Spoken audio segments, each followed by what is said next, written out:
నువ్వు పెద్దదానివయ్యావు, పెద్దోడివయ్యావు, నీ ఇష్టం, నా ఇష్టం అనుకుంటున్నావు. ఓకే, నువ్వు వెళ్తావు, బరి తగ్గిస్తావు, బజార్లు ఎక్కుతావు, స్టేషన్కి వెళ్తావు, ఎవరిని అమ్మాయిని చూసుకుంటావు లేదా అబ్బాయిని చూసుకుంటావు, చేసుకుంటావు, ఏదో ఆనందం. Okay, happy happy. కానీ తల్లిదండ్రుల కన్నీళ్ళు ఉన్నాయి చూసావా? తల్లిదండ్రుల కన్నీళ్ళు నీ లైఫ్ మొత్తంలో ఏదో ఒకనాడు అబ్బా అనుకునే రోజు రాకపోతే అప్పుడు అడుగు నన్ను. అబ్బా అనే రోజు ఒక రోజు ఏనాడైనా నీ లైఫ్ మొత్తంలో వచ్చింది. చచ్చిన తర్వాత దేవుని లెక్కలోనైనా వచ్చింది.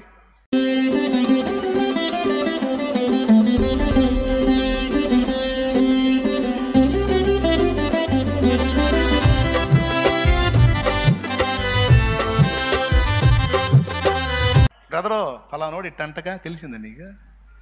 తెలియలేదా? ఊరే భలే పడ్డా కూర్చో. అబ్బాబ్బా ఏం పండుగ ఒక్కొక్కడికి లోకులది పంచుకోవాలంటే.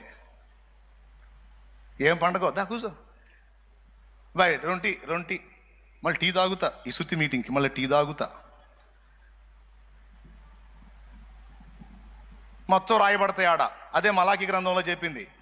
అన్యుల సంగతి పక్కన పెట్టి విశ్వాసులు మాట్లాడుకుంటూ తింటాడంట. నా భక్తులు మాట్లాడుకుంటారు, ఏం మాట్లాడుకుంటారని, ఈ వాడట్టా వీడిట్టా అని దరిద్రం మాట్లాడుకున్నారని ఒక రికార్డ్ అయింది అక్కడ. కావాలంటే చూడు, మలాకి గ్రంథము 3వ అధ్యాయము 16వ వచనం. అప్పుడు యెహోవా యందు భయభక్తులు గలవారు. మలాకి గ్రంథం 3:16. అప్పుడు యెహోవా యందు భయభక్తులు గలవారు ఒకరితో ఒకరు మాట్లాడుకొనుచుండగా యెహోవా చెవియొగ్గి ఆలకించెను. మరియు యెహోవా యందు భయభక్తులు కలిగి ఆయన నామమును స్మరించుచు ఉండు వారికి జ్ఞాపకార్థముగా ఒక గ్రంథము ఆయన సముఖమునందు వ్రాయబడింది. అద్దుకో పుస్తకం. బాయ్, నువ్వు మర్చిపోయినా దేవుడు మర్చిపోడాయా? నేను వదిలేశాను గాల్లో, మాటలు గాల్లో వెళ్ళిపోయినాయి అనుకోవద్దు. మొత్తం గాల్లో కాదు, గ్రంథంలో ఉన్నాయి. గ్రంథంలో ఉన్నాయి.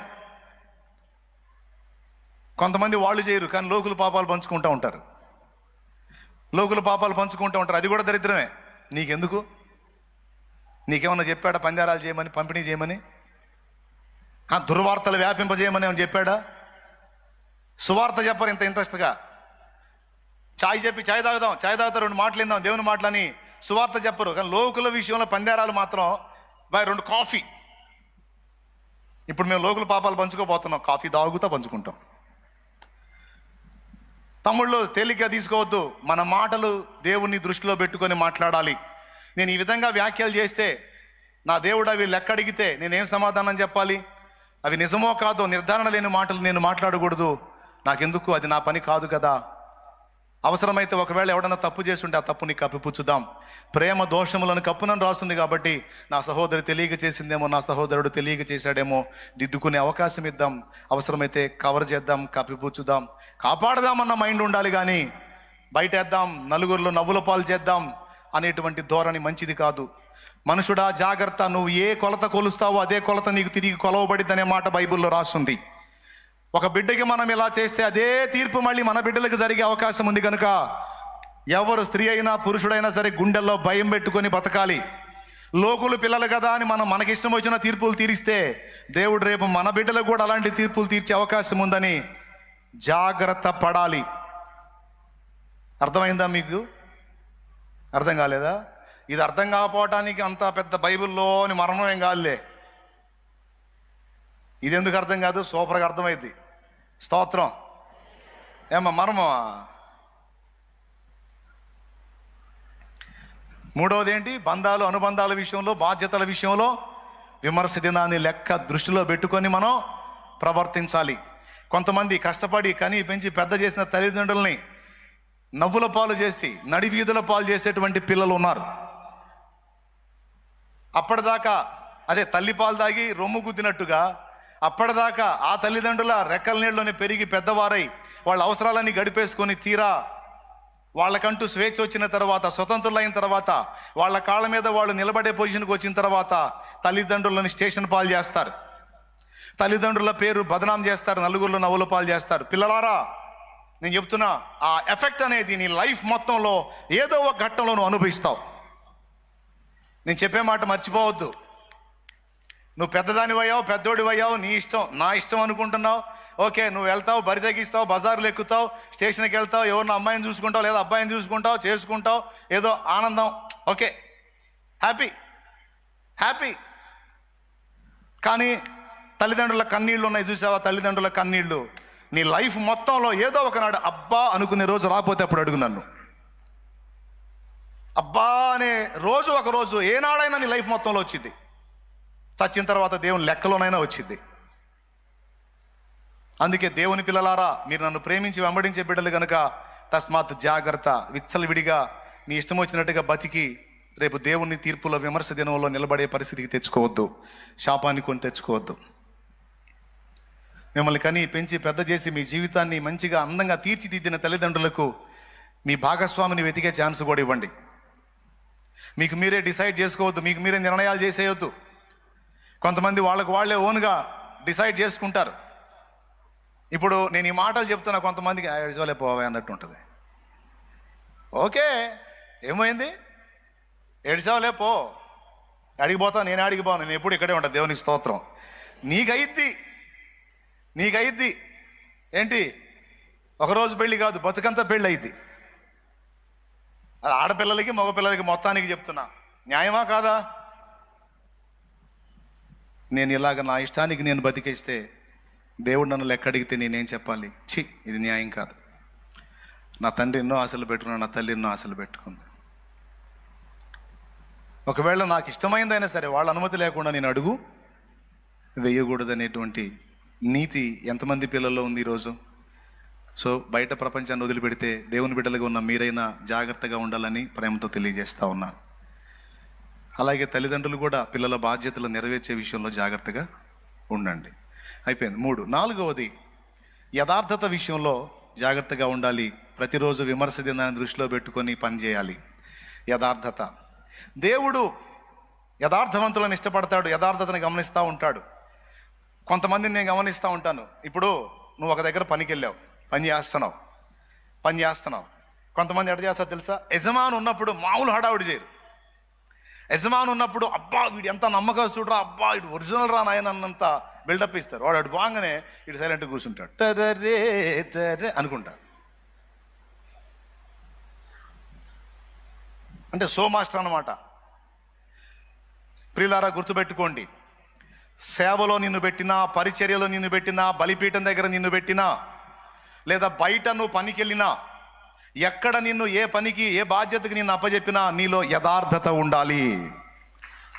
వేషధారణ ఉండకూడదు, నాటకాలు ఉండకూడదు. వేషధారణ ఉండకూడదు, నాటకాలు ఉండకూడదు. నమ్మకస్తుడివి, నమ్మకస్తురాలివని ఒక పనికి నిన్ను నియమించినప్పుడు యజమాని కింద నమ్మకంగా పని చేయాలి. ఎందుకంటే ఆ యజమాని చూడకపోవచ్చు, పైన మనందరికీ ఒక యజమాని ఉన్నాడు, ఆయన కనిపెడతా ఉంటాడు. యథార్థవంతుల మార్గం రాజమార్గం. కానీ కొంతమందిని నేను చూసి బాధపడ్డాను, యథార్థత ఉండదు. ప్రియులారా, యథార్థత ఉండదండి కొంతమంది దగ్గర. వేషధారణ, వంచన, మాయ. కానీ అది దేవుడి విమర్శలో లెక్కలోకి వస్తుంది. దేవుడు దాన్ని ఒప్పుకోడు. యథార్థంగా ఉండాలి. దేవుని యథార్థంగా ఉండే వాళ్ళకి దేవుడు తన బలిపీఠం దగ్గర పిచ్చుకకు స్థానం ఇచ్చినట్టు స్థానం ఇస్తాడు. యథార్థ హృదయాల ప్రార్థన ఆయనకు ఆనందకరం. పని దగ్గర కానీ, ఇంట్లో కానీ, వ్యక్తిగత జీవితంలో కానీ ఉన్నది ఉన్నట్టు ఉండాలి. షో పనికిరాదు. సాధ్యమైనంత వరకు ఓపెన్గా నేను యథార్థంగా ఉండడానికి ఇష్టపడుతున్నాను. ఎందుకంటే యథార్థత నా దేవునికి ఇష్టమైంది. న్యాయ ప్రవర్తన నా దేవునికి ఇష్టమైంది. ఒక పనికి నన్ను నియమించినప్పుడు నేను ఆ పనికి ప్రతిఫలం తీసుకుంటున్నప్పుడు, చెప్తున్నా, అందరూ పనిచేసేవాళ్లే, అందరూ కష్టపడేవాళ్లే. ఒక పని చేసి నేను జీతం తీసుకుంటున్నప్పుడు, నువ్వు గవర్నమెంట్ జాబ్ హోల్డర్ అయినా సరే, నీ తోటి వాళ్ళు ఒకవేళ వాళ్ళ బాధ్యతలు నెరవేర్చకపోయారు. నువ్వు ఒక టీచింగ్ ఫీల్డ్లో ఉన్నావా, మిగిలిన వాళ్ళ క్లాసులు నిర్లక్ష్యం చేసి ఉండొచ్చు. కానీ నీ క్లాసు, నువ్వు ఇంగ్లీష్ టీచర్వో, తెలుగు టీచర్వో, సోషలో, సైన్సో, ఎందులో ఏ విభాగంలో నువ్వు ఉన్నావో, కానీ నీ క్లాస్ వరకు నువ్వు వాళ్ళకి నేర్పిన పాఠాల వరకు ఫస్ట్ క్లాస్లో రావాలి వాళ్ళు. కొంతమందిని నేను చూశాను, దారుణమైన విషయం అండి. టీచర్స్లో కూడా ఉన్న పొరపాటు అది. టీచర్స్లో ఉన్న పొరపాటు,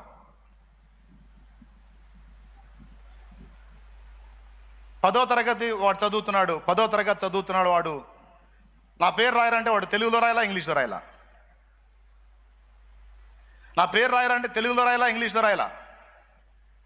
ఓ చిన్నవాడిని చూశాను నేను, వాడు 10 చదువుతున్నాడు. నా బాధ ఏందో తెలుసా? అసలు వీడు కనీసం చదవటం రాయటం రాకుండా 10 తరగతులకు ఎలా వచ్చాడు? వీడిని అసలు 10 తరగతులకు తెచ్చిన ఆ టీచర్స్ ఎవరో వాళ్ళని గిన్నిస్ బుక్లో ఎక్కించాలి నేను.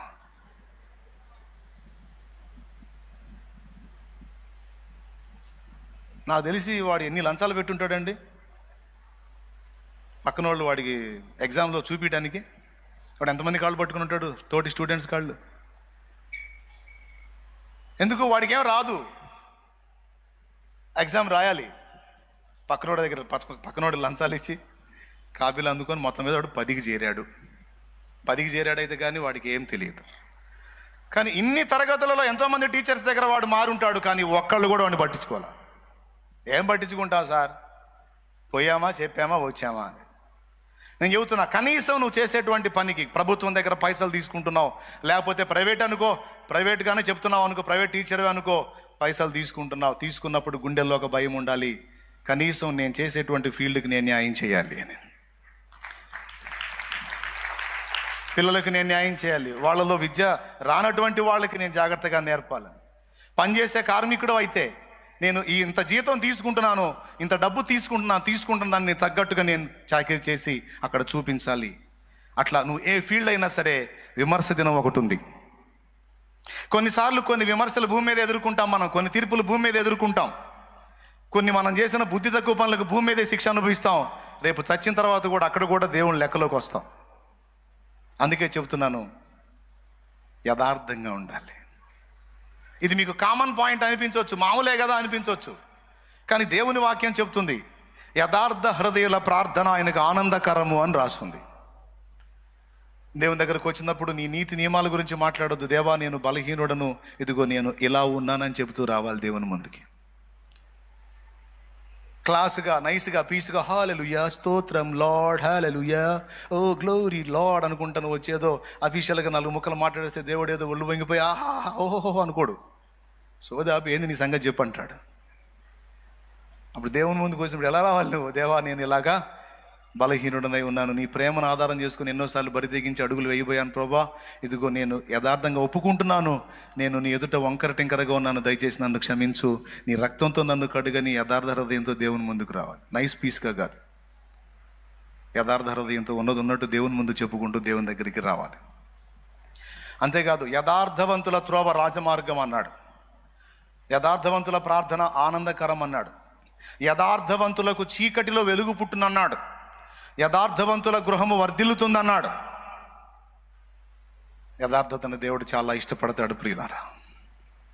నిన్ను నమ్మి ఒక పనికి అప్పచెప్పినప్పుడు, ఒక పనికి అది చర్చిలో పరిచర్య అయినా కావచ్చు, బయట పనైనా కావచ్చు, ఎక్కడైనా కావచ్చు, నిన్ను నమ్మి ఒక పనికి అప్పచెప్పినప్పుడు నయవంచన మోసం ఉండకూడదు. కొంతమందిని గమనిస్తూ ఉంటాను, వాళ్ళకి ఏదైనా అవసరమైతే అడిగి తీసుకుంటారు, కొంతమంది అట్లా కాదు, సోషలిజంగా తీసుకొని వెళ్ళిపోతారు. అది యథార్థత కాదు,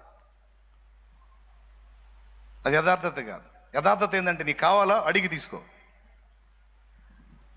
కొంతమంది వస్తారు, అయ్యా నాకు ఇంట్లో జరగట్లేదయ్యా, సరే రైస్ ఇస్తాడు.